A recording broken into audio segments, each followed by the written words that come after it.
Welcome to Mission Evolution Radio Show with Gwilda Wiyaka, bringing together today's leading experts to uncover ever-deepening spiritual truths and the latest scientific developments in support of the evolution of humankind. For more information on Mission Evolution Radio with Gwilda Wiyaka, visit www.missionevolution.org. And now, here's the host of Mission Evolution, Miss Gwilda Wiyaka.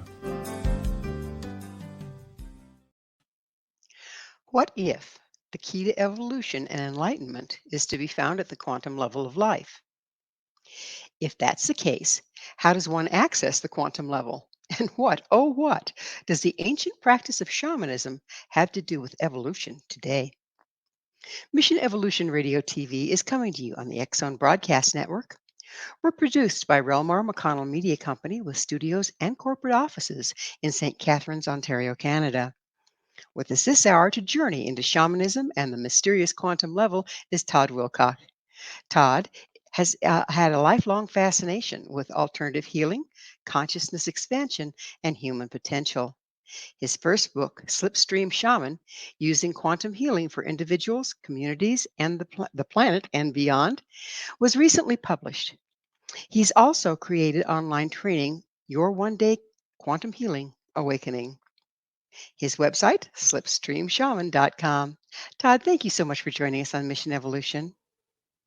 Hi, Gwilda. Thank you for having me. I'm very excited to be here. Yes, this should be a wonderful time. I'm really excited. It seems shamanism is coming more to the fore, isn't it? It really is. When I was a little kid, and you can tell by my gray hair, that was a little while ago, it was a very weird looking thing. You'd see it on TV and somebody be shaking sticks and maybe throwing bones at somebody.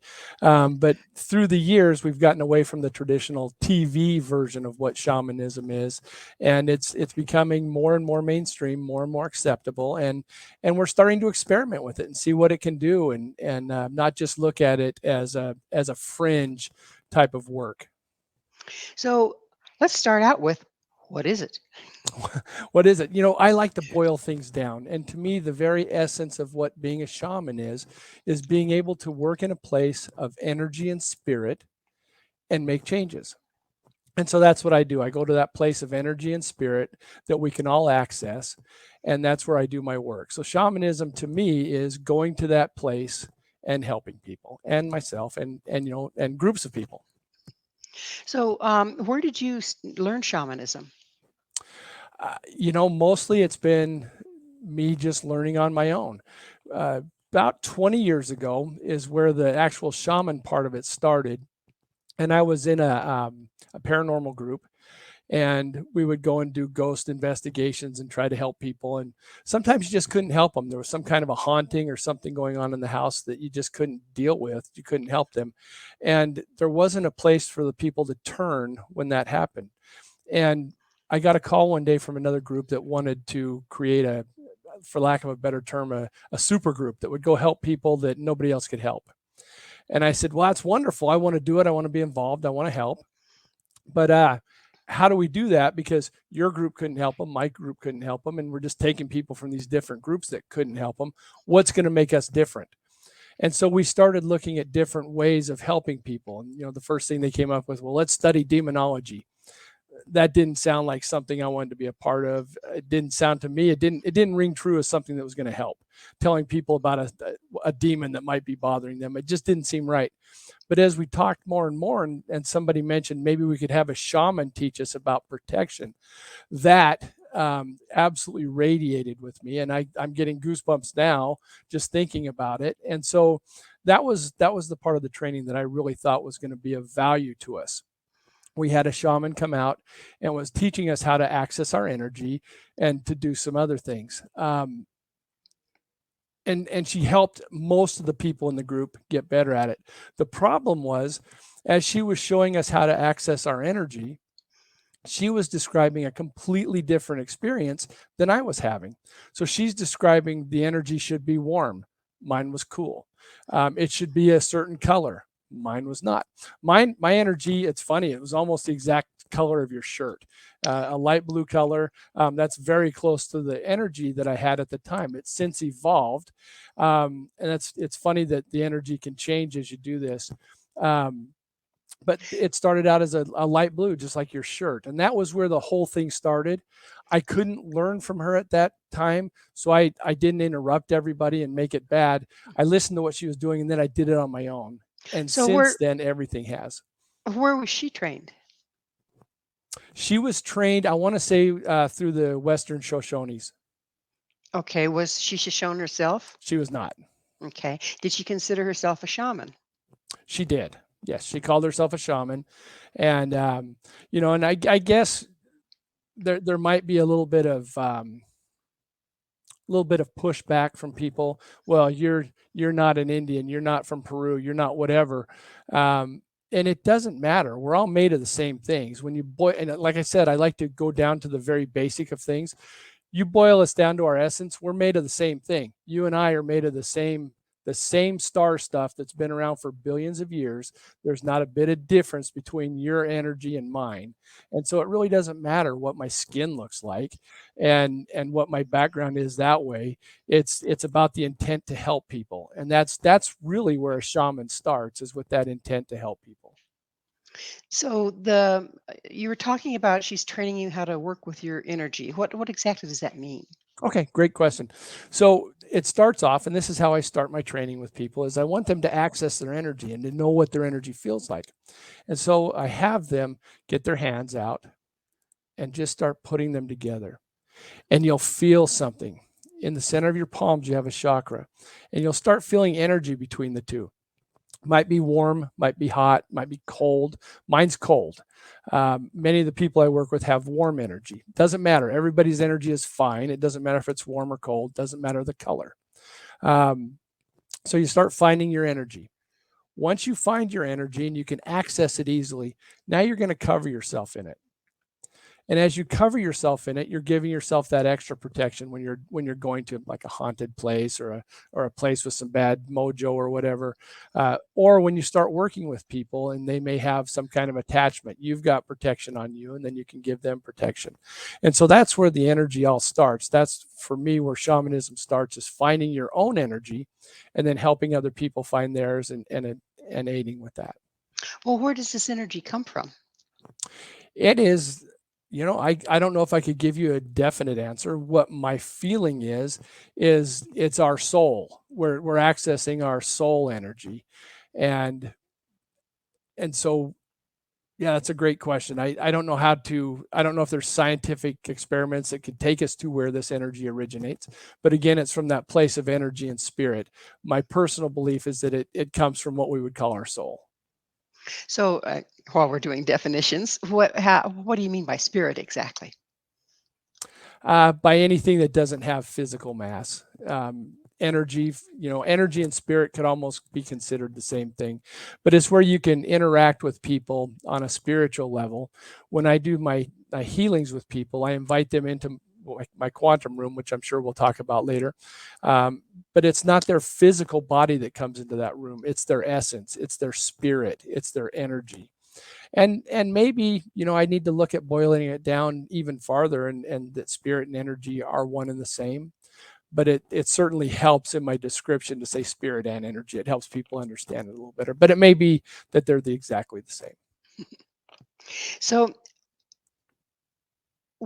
do you do a shamanic journey? I know a journey trance is something that's associated with shamanism in most cultures. So do you do an actual shamanic journey? So when I'm and maybe this, I don't go with the traditional shaman things. I haven't, after that first lady, I wasn't trained in with anybody. And so when I talk about what I do, it's going to be different than what the other shamans do. If you get with somebody from Peru or from one of the Indian tribes, as far as going on journeys, yes, my quantum room is my journey. I travel in time, if that's what we're talking about as a journey. I do not have a specific, what would you call it? A specific process that, like going on a vision quest or sitting out in the elements for 3 days to get me to a place. The journeys I go on are to that place of spirit and energy, and primarily in my quantum room where I'm able to access everything. Do you use an altered state of consciousness to get there? Yes, it's definitely an altered state of consciousness. When you're in that place, time is completely different. I will go and do work, whether it's on myself or for other people. And in my physical body, I feel like it's been a 5-minute session. And then when I get finished, I look at the clock and it might have been an hour. And the opposite happens where it feels like maybe it was an hour session, but in reality, it was only 5 minutes. So you're in a place where you don't know the time, and yeah, it's definitely an altered place. I don't need to use ayahuasca or anything like that to get to it. It's all through meditation and focus. So you use meditation as the ceremony, if you will, to access the altered state of consciousness? Yeah, you could call it a ceremony, a ritual, but yes, it's through meditation, and it's a quick meditation. Everything I do is fast. That's where the slipstream part of it comes in. Is that I decided that, well, let's back up even farther. Before I did the training for the shaman, with the shaman, I had gone through NLP training, neuro linguistic programming, hypnosis, EFT, different modalities to help people. And one of the teachers when I was in NLP said, whatever you do, whatever process you use, look for a way to do it faster. If you learn a process that normally takes 7 steps, see if you can do it in 6 or 5. And that's what this whole thing is about. Instead of taking 3 days to get to an altered state where you can access energy and spirit, I want you to do it in 5 minutes. Or almost immediately. It literally takes me seconds to get to my quantum room. So there's no need to go through long rituals. Not that there's anything wrong with that, and I'm not bad mouthing the people that do that. That's their journey. That's their trail. I'm on a different path. I'm doing things different, and what I learned through that shaman was, because she was trying to force me to have it exactly like hers, and I knew that wasn't the right trail. I knew that I was never going to do that to people that I was training. And so I want them to understand their energy can be whatever it is, hot, cold, whatever. It can be any color. It doesn't matter. Their energy is their energy. If I'm teaching them something that doesn't ring true and doesn't feel true, I want them to adjust it until it does. So everybody's on a different journey on this, and mine is about speed and helping the most people possible. So I'm quite different than what you're going to run into with the traditional shaman. Well, it's about time for us to take a station break. Todd and I will return very shortly, so don't you go away. This is Mission Evolution, www.missionevolution.org.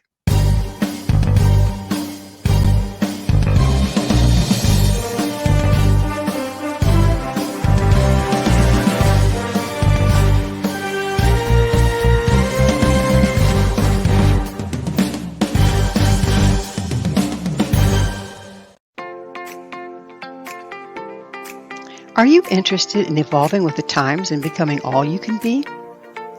Don't you wish there was one place to find the latest information to help guide you through the process? I'm Gwilda Wiyaka, host of Mission Evolution Radio TV. Join me on my mission to find the latest evolutionary knowledge and tools. The guests on Mission Evolution are leading experts in a wide variety of divergent topics, including allopathic, holistic, and integrative medicine, epigenetics, enlightenment, quantum physics, meditative practices, environmental issues, spiritual evolution, trauma healing, and so much more. Mission Evolution Radio TV is aired worldwide through the X-Zone Broadcast Network, X-Zone TV Channel 32 on Simul TV. You can enjoy our archives of radio or TV shows with our compliments at www.missionevolution.org. Come see the amazing lineup of guests and topics. With more than 200 episodes to choose from, you're sure to find what you're looking for. Visit www.missionevolution.org.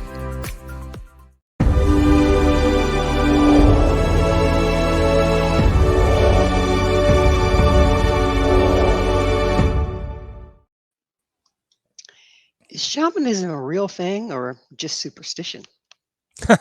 With us this hour discussing shamanism, and its place in the modern world is Todd Wilcox. His website, slipstreamshaman.com. Todd, why were you drawn to using the term shamanism if what you do is so different than the traditional? Well, like I said before, when you boil it all down, what they're doing is going to a place of energy and spirit to help people. So I'm doing the same thing. I'm just doing it a different way. It's like saying, you've got a Ford truck and a Chevy Corvette. So it's just different methods of getting there. So it's still shamanism, even though it's not what you would consider traditional shamanism. And even what you consider traditional is all over the place. Some it's about meditation, some it's about sound, some it's about taking ayahuasca and different things to get there. So in at the very basis level, you're looking at energy and spirit. And we access energy and spirit, and shamanism is the right word to me for it. I might get pushback from other people, and that's okay. Everybody can have an opinion. I feel like it falls into the shaman grouping. So we're talking about energy and spirit, and you're talking about working between your two hands to get a feel for what yours is like. Mhm. So once you get that done, then what do you do? Then I go to a place that I call my quantum room. When I first found it, it looked like being in a storm cloud. It was just gray mist kind of floating all around me. Well, that was great. Thank you. Sorry about that. So gray mist just floating around me. And I really didn't know what was going on. It was something spontaneous that happened. I knew I was in a different place. I knew I was moving to something bigger and better. And all of a sudden I was in this room. And so I just worked on meditation at that point. And for me, meditation had been like for the last 15, 20 years before this, trying to relax, clear my head, and fall asleep. I never did do what I would consider meditation. Now, when I was in this room, this quantum room that I call it, now I could meditate and stay awake. And I was able to clear my mind. I was able to work on different things. And so it took several years before I realized exactly what this room was doing. And when it really started to develop was we talked a lot about in that group I was in, the super group, we talked a lot about everybody seemed to need some kind of warrior with them. And a lot of people would take Archangel Michael and Jesus and different warrior aspects to them when we'd go to these houses. And so I was in that place of in my quantum room, and I said, is there a warrior team for me? And things started coming through the mist to me. The first was a beagle that I had several years before named Desi. And what a fantastic choice as the first person through for this warrior team. She was the most beautiful dog I'd ever seen. If you stood above her and looked down, it looked like she had wings on her back, kind of like a Pegasus. Her coloring was just gorgeous. She was a beautiful dog and small, but absolutely fearless and absolutely ferocious. If you were a snake or a rat or anything like that, and you came into the yard, your time was up. She was not going to deal with it. If you were a big dog that came into her yard, you were in trouble as well. She didn't care what it was. She was very protective of family and very just loyal and courageous. I thought this is perfect. And then Now other let me sure. clarify. When Mhm. when you're in your quantum room, I take it Yes, that's kind of like a meditative state. It's an internal room. correct. It's not a Okay. physical place. And was your dog still in the fur, or had she crossed over? She had crossed. So she came back kind of like a helping spirit, if you will. Yes. Now, Okay. and that's primarily what comes to me in that quantum room for help, whether it's the warrior team or the love team. It's something that has passed, but that's not always the case. Some of the dogs that I have that are alive still have also come and helped. So it's not exclusive to things that are completely in the spirit world, but it's mostly that's what tends to show up. Do you find that animals are less bound by our ordinary reality, if you will, than we are, whether they're With alive or whether they're dead? Yeah, without question. We would sometimes take a dog on these haunted investigations we would go on, and it was not uncommon for us to be looking around trying to figure something out, and the dog is just staring in the corner at something. And we might get a weird picture later, or we might get a voice coming from that area, but the dog's always knew more than what we did about what was going on. I think they still have access, and I think children do too. And as we get older, we erase that. We put barriers up to keep from seeing those things. Oh, we get indoctrinated into this reality, yes? Yes, Yeah. absolutely. Okay. Okay. So you were working with mostly paranormal investigation at this time? Yes, when I first started working on this, I was doing mostly paranormal, and I've done over 300 investigations. I was quite active. My group was quite active, and we loved doing it. Over the years, we have slowed down substantially. We don't get together very often at all anymore, but we're still great friends. But we have different things that we're looking at, and I'm primarily doing this. So yeah, I've gotten away from that. I still love it. I love being in old buildings. I love being out in nature where we would do these investigations. I love being, wherever they were. It was always a lot of fun and very fascinating. But yeah, it's something that I don't do as much as I used to. So when you're working in the paranormal investigation and you decide to be a super team, were you did you find yourself then called to shamanic healing work on the space versus just seeing what's there? That took a little while. The healing part of it did not happen, overnight. This is, like I said, this is a process, a version of shamanism that I've developed. So yeah, I didn't have it overnight. It was a good 10 plus years from the time I first even went into my quantum room before I started doing healing stuff. And that was I don't know if accident's the right word, but sometimes you get that synchronicity, that zeitgeist, that everything aligns. And there was somebody that needed some help, and so that had physical problems, and I invited them into the quantum room just to see what would happen. And at that time, I didn't have a love team; I just had the warrior team, and so we um, found what I thought was the issue with that person, removed it, and very violently incinerated this thing. And then, well, let me. I'm kind of going sideways on the story. So I get somebody that came in to do a. I didn't know it was a healing, but I wanted to help them in some way.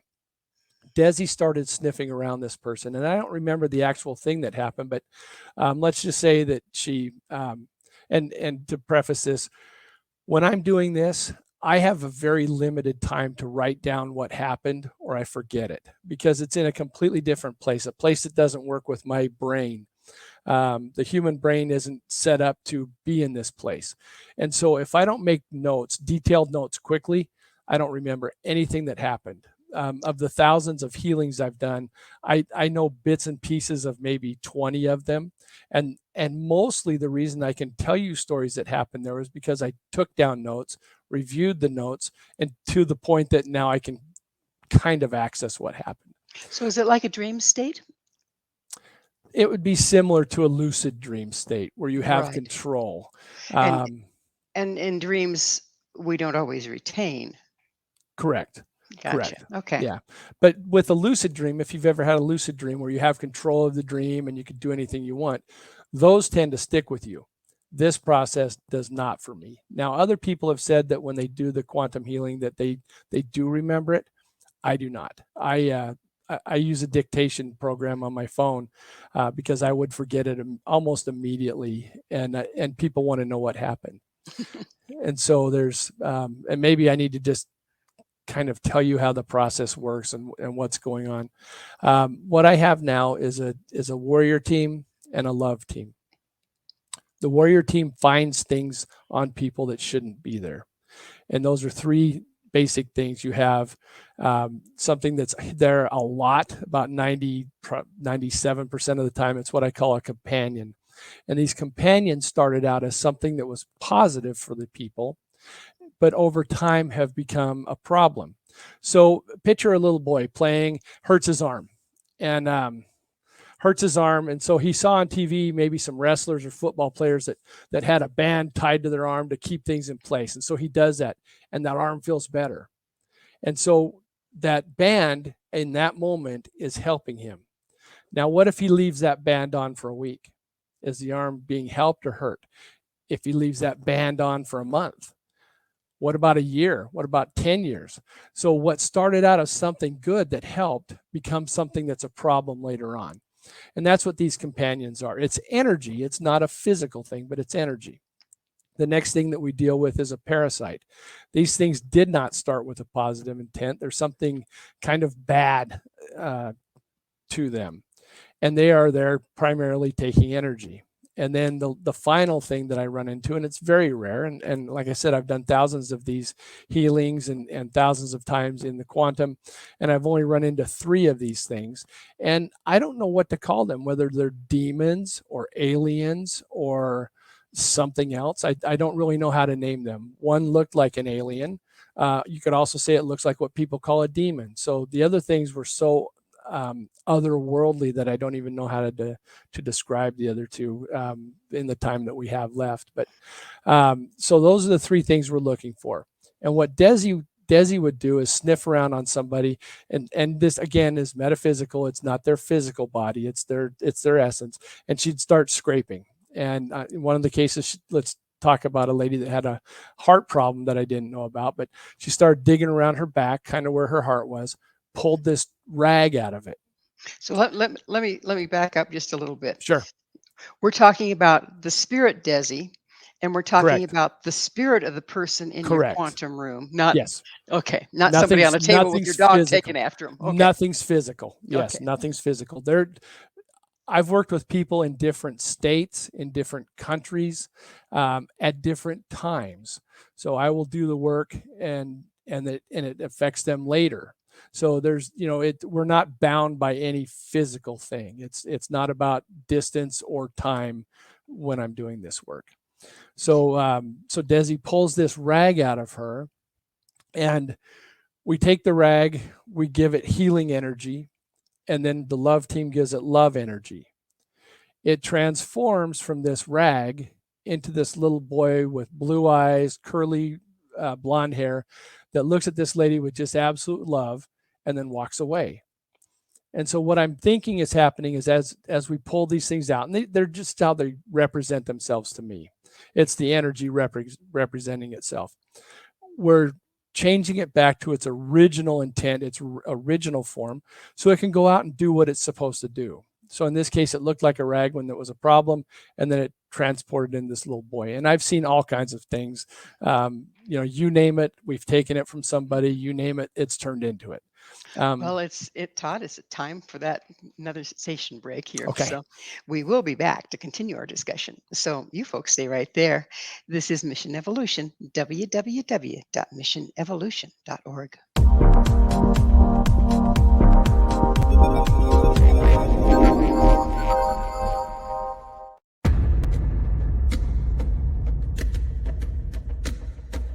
Are you ready for a tale that will leave you on the edge of your seat? Get ready to dive into the gripping memoir by Bart Sibrel titled Moon Man. Bart Sibrel takes you on a heart-pounding journey, unmasking the truth behind America's famous Apollo missions. Prepare yourself for hair-raising encounters with agents from the U.S. government's top secret agencies.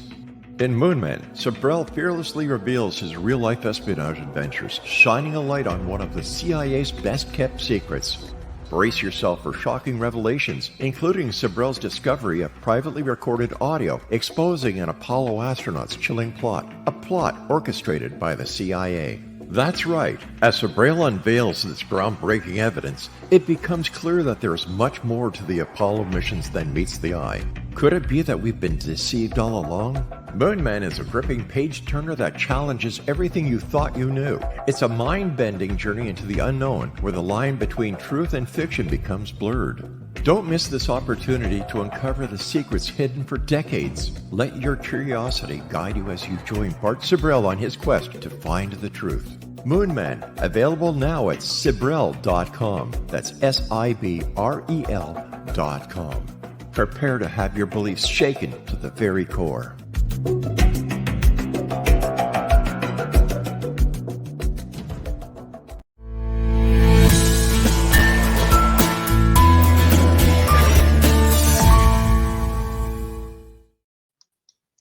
Is time travel really possible?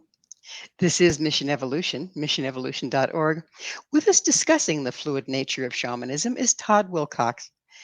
Todd, you brought up something pretty interesting, that piqued my interest anyway, um, about we're not bound by time or space.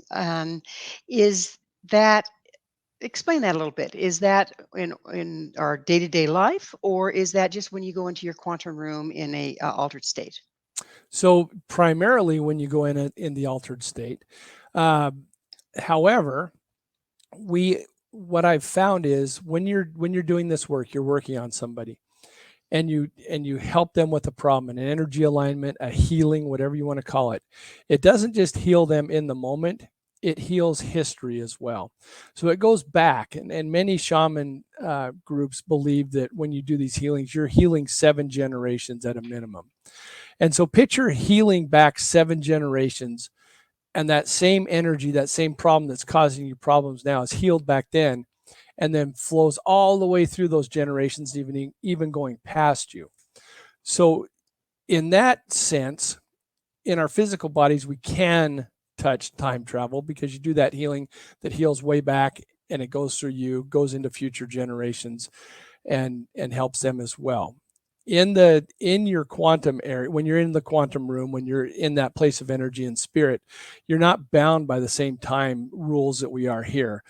Time is, like you said, fluid, and I don't know if fluid's even a strong enough word for it. In that, it's I really believe you can be everywhere at the same time, like that movie, everything everywhere all at once. I think once you get away from the physical body, that's what you're experiencing. I Over the years, I've started to wonder if maybe reincarnation isn't about present lives and past lives, but current lives. All these things taking place at the same time in a way that we don't understand time in human form. I think time is a completely different critter once you get out of our physical bodies. But physical bodies are for the most part bound by time, as far as I know. Hopefully, there's a time machine invented at some point. But as far as I know, and as far as my development has taken me, I can't physically go back in time, but I can certainly go back in time and forward in time with energy. So when you go backwards and well, go backwards, excuse me, when you do a healing and the healing travels backwards, doesn't that change the future and the present? Without question, it changes every step along the way. It makes things better. It gets your energy aligned right. You're not passing it on to new generations. So yes, But it does. if we change it, then how do we even remember it? It changed, clear in history. And that's a great point about what takes place with this. I can't tell you um, how hard it was on me when I first started doing this. I would help people with things. I would help people with their health, with something going on in their home, an entity or a bad energy or whatever, with a pet. I would help them with these things. And weeks, months, years later, I'd say, "Hey, how's your dog?" "Oh, the dog's doing great." Everything, not once, not one time has anybody ever said, "Yeah, you know what? I appreciate what you did. That everything changed the day that you did that healing for me." Not once has anybody said that. So it's exactly what you're saying, is that once that changes, the memories are gone. That those things are altered. Uh, Not a You almost have to go into it like, they talk about the superheroes, where you have to have the fake identity, and you can't take credit for anything, because they don't remember. They don't remember that you did this for them. They don't remember that there was a problem before. And if you talk to people that have gone through different trainings for hypnosis, NLP, whatever the case is, one of the things that you learn is that you better write these things down, because you're going to forget it was ever an issue. Um, and all of a sudden you're 10 years later, and you look at notes, and you barely remember that was a problem, at the time. So Interesting. yeah, you're right.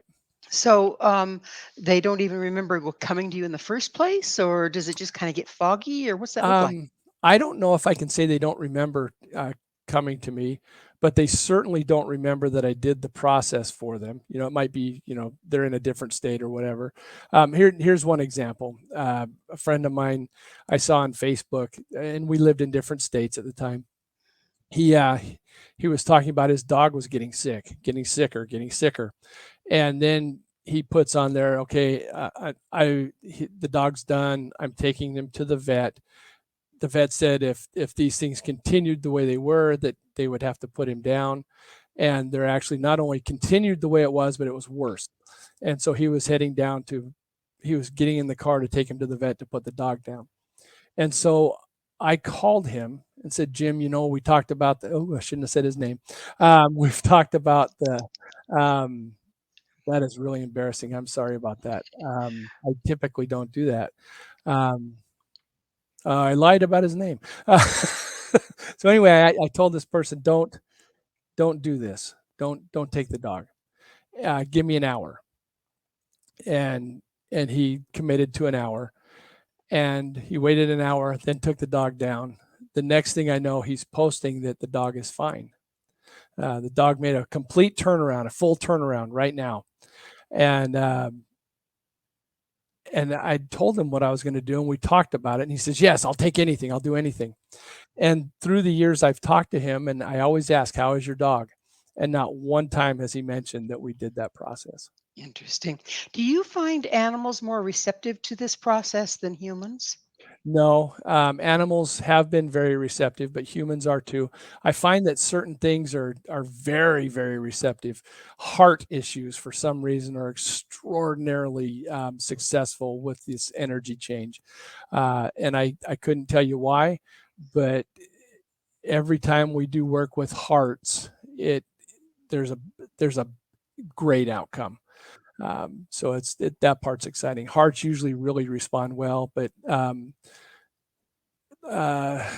things involving other people, not as much. So when I was working with people that were having issues with family members or at work, that's not as powerful as the health issues in the change, but still certainly helps, certainly changes their perspective and gets better. But as far as having the great, goosebump inspiring change, it typically is with health problems. Do you suppose that's because when you're working with relationship issues, you're dealing with more than one person? Absolutely. Absolutely. There's a lot of variables. So they can change their perspective, but sometimes they fall back into the same pattern.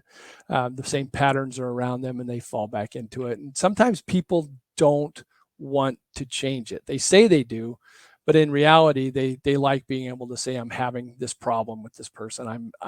My life is chaos, because they get reinforcement from other people and probably for other reasons. But when you look on social media and somebody says, I just can't take it anymore, I'm so upset, that's to get people to respond to them and say, oh no, everything's okay, I'm with you, you're loved, and these things.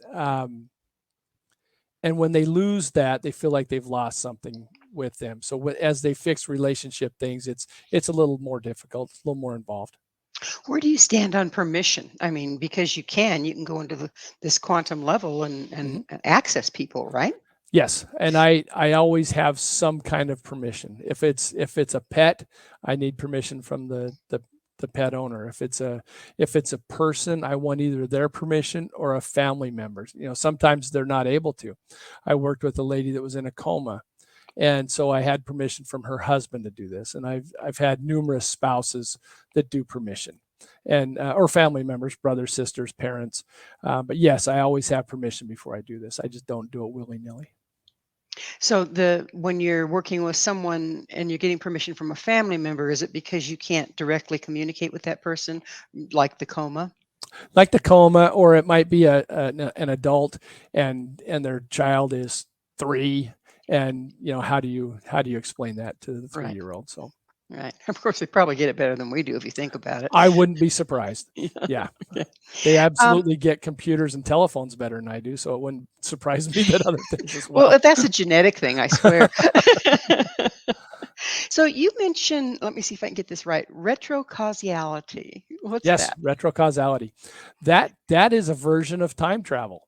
So that is when you can help somebody in the past right now.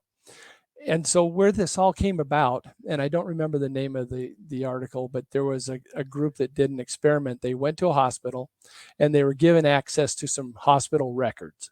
and it was about a blood disease that people had. And they took the records from, if I remember right, 1 year, and they just randomly split these records up into 2 piles.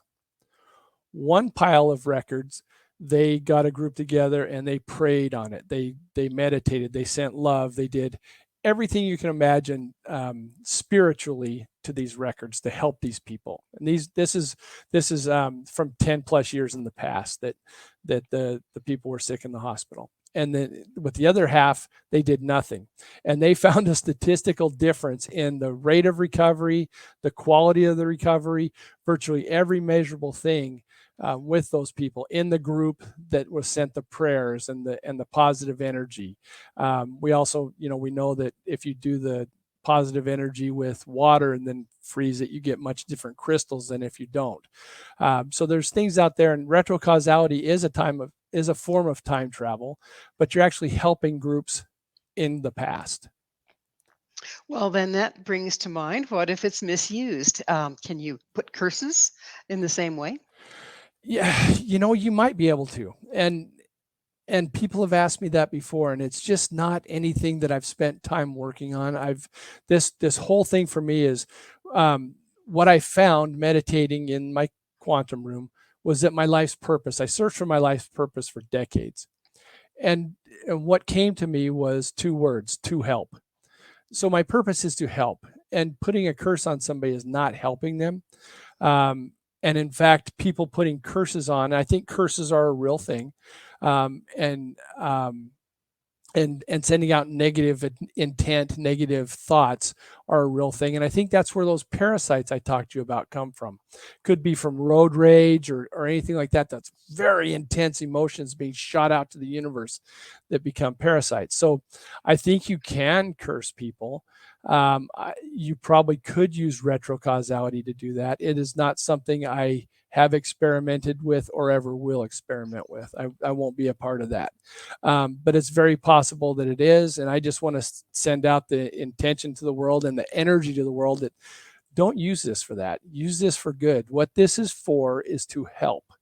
That's what this whole process was for. That's why the universe let me develop this and gave me this technique, process, ability, whatever you want to call it, was to help. And putting out a curse is certainly not helping. And I wouldn't do something like that. I wouldn't even experiment to see if it was true. That's probably a good standard there. Yeah. Well, it's that magic moment again. Please stay with us as Todd and I continue to explore shamanism, quantum healing, and evolution. This is Mission Evolution, www.missionevolution.org.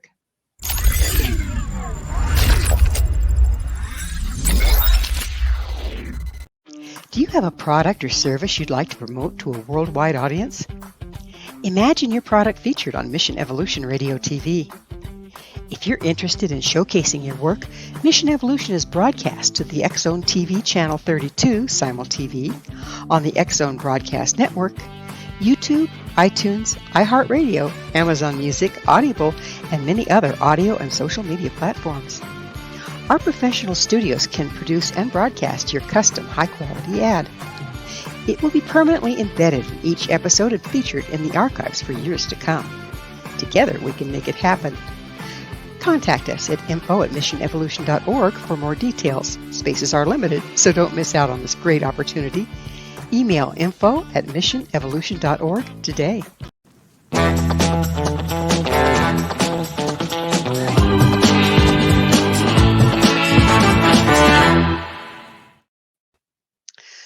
What happens when you're not conscious of what you're putting into the quantum level? This is Mission Evolution, missionevolution.org. Our guest is TODD WILCOX, and we're talking about Slipstream Shamanism. Todd, we were talking about how you can put out blessings and prayers and people benefit from that. And then I brought up the question, can you put out curses the same way? And you said probably. So now my question to you is, what about our unconscious thoughts, intents, negative things that we cast at people without really recognizing it? Do you suppose that has an impact? Yes, and that's what I was talking about with those parasites that we removed from from people's energy. I believe they started out as some kind of negative intent, whether it was a curse or bad, just bad thoughts, uh, any number of things. I think I got to the mute button that time. Uh, um, so yes, I think those things happen, and thankfully, I don't think they have a lot of energy. You think about road rage, all the horrible things being screamed every day. And one of the things I work on is called a polymedella, and that's a many healing. It's a term that I coined for Slipstream Shaman, and so we're healing a lot of people and a lot of things at the same time. And we did a road rage polymedella, and I know for me, it changed the way I thought about driving. Instead of being stressed out about a drive, instead of getting worked up about all the things that were going to make me mad, I can go into it in a much better frame of mind. Am I saying I don't get mad when I drive anymore? No, that still happens, but my perspective has changed immensely, and I feel like the people around me's perspective has changed immensely. I pay very close attention to what's going on me as I'm driving, and I would see the patterns of, okay, this person's about to cut this one off so they can do something else, and I don't see as much of that now. So I do believe that by me doing that many healings, it went out to the world, and it's certainly still surrounding me, and so I'm hopefully touching people on the road as I'm there and helping with road rage as we go. I'm seeing a lot less, I mean substantially less, people doing crazy things as I'm driving now than I was before. And it might just be one of those things where that's what I'm looking for. I'm looking for the positive, so I'm seeing the positive instead of looking for the negative and seeing the negative. I'm not sure which it is, but I do not see the craziness that I used to, and I certainly feel better about driving after doing that. So let's go backwards to haunted houses. Okay. Do you suppose that people's unconscious negative intent leaves a trail, and that's part of what is haunting the house? I would say yes. I think energy has life, and when you have a lot of bad energy, those things tend to happen. Um, so I think yes, you can haunt a house, and I think to a lesser extent you can bless a house by being very positive, very happy. I think you can do that, but I think houses tend to be what you bring to them. As I talk to people that buy new houses or that are renting and switch houses or apartments, and I'll ask them, "Are you excited about your first night there?" And they'll say something to the effect of, "Well, I don't know. It's not really home yet." And so you haven't put that home energy into that space. And so our energy certainly travels into the home and the space around us. And I believe some of that energy is leftover things. I So, also think with a lot of hauntings that you're in a place where there's just a very thin veil between dimensions, and you're hearing things on the other side. Somebody similar to us on the other side, we're just hearing them as we're getting EVPs, electronic voice phenomenon. I think there's more of that than actually haunting with bad energy. I think we're just in a place where we can hear it better. so you're talking like bleed through from parallel realities? Yes. Yes, bleed through that. I've often pictured, what would happen if there's a group of paranormal investigators in our reality and a paranormal group in the other reality, and they're both talking to each other, going, "Did you hear that ghost? We're getting all these great things. There's a ghost talking to us," and both of them are just trying to do the same thing. Sometimes we are the ghosts we seek, aren't we? Absolutely. So, I'm to understand that not just people can be healed or ill, Mhm. but place or thing can also be impacted by imbalanced negative inundations. Yes, and I've worked with people that have had houses with issues. We've removed the negative energy from the houses, cleared it, put an energy barrier there to keep the negative from coming back, with the intention of only letting positive in, and they see great changes in that. I also It's worked with a house that had one of those. When I said that there's aliens or demons, one house that I worked on actually had an energy conduit in the basement sucking energy out of that house by one of those things. So, mm. there's that too. So, what do you suppose that all that we've been talking about for the past hour? How can that aid evolution? How can that aid us evolving? So beautiful question.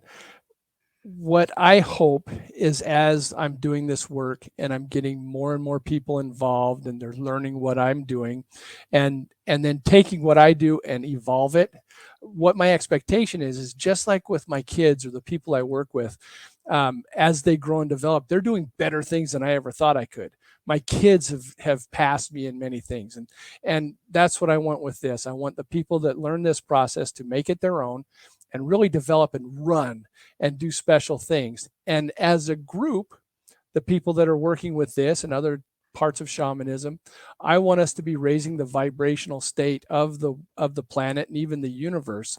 And so that's where I see my small part of us evolving, is that as people learn what I do, they make it their own, they're evolving, which causes evolution around them. Well, you mentioned that when you're driving and you're thinking positive things, you feel like your presence is affecting the environment. Is that because our intention goes out beyond our physical body? Is there a field that interacts with the rest of the world? Absolutely. And when I part of my morning and evening routine is I will, put the energy, get my energy, put it on me, and then I visualize different homes of people that I love. And I make sure that their house is covered in protective, positive energy. And then I expand that out to the entire state they live in. And I do that for multiple states. Sometimes I do it for the entire US, sometimes for the entire earth, even out farther. When things were really bad with COVID, I was doing our country at least once a week, just expanding positive energy through the whole country and the entire world and even beyond that. And so when the book says individuals, communities, the planet, and beyond, I have sent energy out as far as I can tell where it goes into the universe with positive energy to help things be better. If we, more of us, um, become conscious of what we're carrying in our field, do you see that impacting the future? Oh, without question. We need to move away from the self-centered, win at all cost frame of mind, and look at, how do I help? What can I do to help? How do I make things better? Not just for me, not just for my family, not just for future generations, but how do I make it better for everybody? And as we make things better for everybody, you're going to get that constant improvement. Even a 1% improvement worldwide would be gigantic. And so I would love us to get together. I know that the more of us that do this, it's just like flashlights. If you take one person with a flashlight and shine it in a cave from 20 yards, you're going to get so much light. But you get 20 people shining a flashlight in there, it's going to be so much brighter. Now, what if you get 1,000 or 1,000,000 shining it into that cave? It's going to light up. And that's what we're doing, is we're focusing our energy on good things and getting away from the negative. I think better and better things will happen. I quit watching the news because all it wants to do is dwell on the negative. I And bet so it I'm does. not a part of it anymore. I'm looking at positive. I want to be a part of us moving forward positively. So, do you teach this process? I do. And that's what the book's about, is teaching people how to do this. And it's a quick read. You're looking less than 2 hours from the time you have the book in your hand, you can start working this process. I also have an online program that teaches you that and a little bit more. And it's quick videos. I don't like wasted time. So Slipstream's all about speed, right? Speed and ease. And so the videos are less than 10 minutes each, and then you start practicing. What do you charge? So for the book is $14.99. The online course is $77. So that's $77 for. That's for an online course that has about 20 modules in it that you'll have forever. It's not 77 a month or anything like that. It's a one-time fee that teaches you how to do what I do and get in tune with uh, shamanism, quantum healing. It's your first step. It's your basis. It's what would get you started on it. And then you can either learn from other people. There'll be more courses that I put out later. You can learn what I do more, or you can, start doing your own thing, or learn from other people at that point. So you basically are self-taught, yes? Yes. Mhm. And then you're teaching people to do what you've taught yourself to do. Correct. Gotcha. Gotcha. So it's about time in the show. In fact, we're just past time to ask you, Todd, what's your mission? My mission, my purpose is to help. And I love having simple things like that. It's to help. And how I've chosen to help is by working this course, teaching people how to do what I do, and then watching them run. I used to do individual healings. I've been overwhelmed with those. I don't charge for that. I charge, like I said, it's $77 for this course.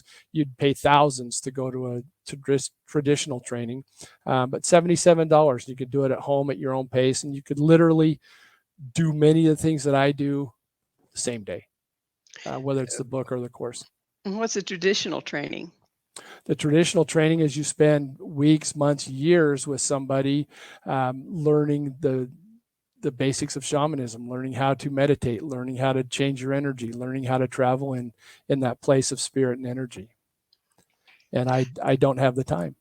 I don't think most people have the time. So back to Slipstream. Exactly. Okay. Well, tell us where you can find your book and your classes. Very good. So you can go to Amazon for the book and just type in Slipstream Shaman. It'll come up. You can also go to my website, slipstreamshaman.com. And for some reason, the link from that website to my training course is not working.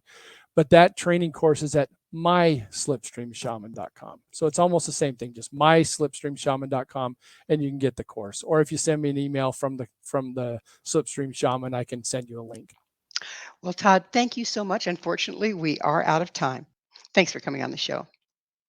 Our guest this hour has been TODD WILCOX, the author of Slipstream Shaman, using quantum healing for individuals, communities, and the planet and beyond. To find out more about Todd or where you can find his books, visit his website at slipstreamshaman.com. This has been Mission Evolution with Gwilda Wiyaka. For more information or to enjoy past archived episodes, visit www.missionevolution.org. But please, be sure to join us right here next time as this mission continues, bringing information, resources, and support to an evolving world.